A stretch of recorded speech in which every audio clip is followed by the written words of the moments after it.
ഗൾഫിലുള്ള എൻ്റെ ഒരു സുഹൃത്ത് എഴുതിയിരിക്കുന്ന ഫേസ്ബുക്ക് പോസ്റ്റ് ഞാൻ ഒന്ന് വായിക്കുകയാണ്. സ്മിത നിറവേത്ത് എന്ന എൻ്റെ സുഹൃത്താണ്.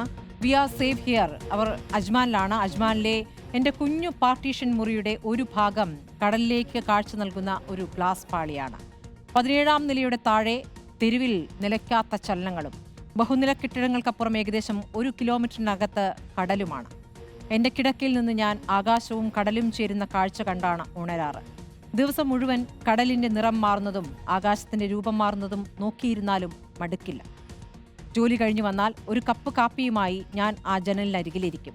ഉപേക്ഷിച്ചു പോന്ന മനുഷ്യരും ഓർമ്മകളും വേറിട്ടുപോയ മരം പോലെ അപ്പോൾ എന്നിലേക്ക് മറിഞ്ഞു വീഴും. ഞാൻ അതിൻ്റെ ചില്ലകൾ കടലിലേക്കും ആകാശത്തേക്കും അടർത്തിവിടും. ജനൽപ്പടിയിൽ വെച്ച ബുദ്ധപ്രതിമയുടെ ഇളം പുഞ്ചിരി ഒരു നനുത്ത ആലിംഗനം പോലെ എന്നിൽ സ്വാസ്ഥ്യം നിറയ്ക്കും. എത്ര പെട്ടെന്നാണ് എൻ്റെ ഈ ജനൽ അപകടത്തിലേക്കുള്ള വാതിലായി മാറിപ്പോയത്. സമാധാനത്തിൻ്റെ തുരുത്തിൽ നിന്നും ജനലരികിൽ നിന്നും മാറി നിൽക്കണമെന്ന അറിയിപ്പ് വന്നിരിക്കുന്നു. തകർക്കപ്പെട്ട ആയുധച്ചിളുകൾ ഏതു സമയവും പാഞ്ഞു വന്നേക്കാമെന്ന ഭയം പടർന്നിരിക്കുന്നു. ബുദ്ധന്റെ ചിരി മാഞ്ഞു തുടങ്ങിയിരിക്കുന്നു. ഇപ്പോൾ പുറത്തേക്ക് നോക്കുമ്പോൾ ഉള്ളിൽ അനിശ്ചിതത്വത്തിന്റെ കടലിരമ്പം കേൾക്കാം.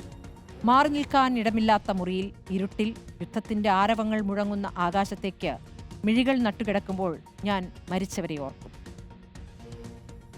മറ്റാരുടെയോ തീരുമാനങ്ങളാൽ ജീവൻ നഷ്ടപ്പെട്ടവരെ.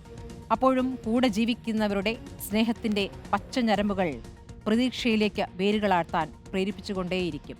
അതാണ്, പ്രതീക്ഷയിലാണ് സ്മിത തൻ്റെ പോസ്റ്റ് അവസാനിപ്പിച്ചിരിക്കുന്നത്. ഗൾഫിലുള്ള എല്ലാവരും ഈ പ്രതീക്ഷ വയ്ക്കണമെന്ന് ഞാൻ അഭ്യർത്ഥിക്കുകയാണ്. ഏതായാലും നാട്ടിലുള്ള ആശങ്കപ്പെടുന്നവർക്ക്, ബന്ധുമിത്രാദികൾക്ക്, സുഹൃത്തുക്കൾക്കൊക്കെയുള്ളൊരു ഒരു വിവരം നൽകലാണ്, ഒരു പോസ്റ്റാണത്. വി ആർ സേഫ് ഹിയർ എന്ന് പറഞ്ഞുകൊണ്ടാണ് സ്മിത തൻ്റെ പോസ്റ്റ് തുടങ്ങിയിരിക്കുന്നത് എന്നുള്ളതാണ്. അങ്ങനെ തന്നെയാണ് എല്ലായിടത്തും ഈ അവശിഷ്ടങ്ങൾ വീണിട്ടുള്ള ചെറിയ പരിക്കുകൾ അല്ലെങ്കിൽ ഈ ഇടയ്ക്കിടയ്ക്ക് വന്ന് പൊട്ടുന്ന ആ ശബ്ദമാണ് ഭയപ്പെടുത്തുന്നത്. അല്ലാതെ ഗൾഫ് മേഖലയിൽ സാധാരണക്കാർക്ക് വലിയ ജീവഹാനിയോ അത്തരം പ്രശ്നങ്ങളൊന്നും ഉണ്ടായിട്ടില്ല. അപ്പോൾ പ്രാർത്ഥനയോടെ തുടരുക. ഞങ്ങളുമുണ്ട് പ്രാർത്ഥനയ്ക്ക് എന്നുള്ളതാണ് നിങ്ങളോട് എല്ലാവരോടും, നമുക്ക് എല്ലാ പ്രവാസികളോടും നമുക്ക് പറയാനുള്ളത്.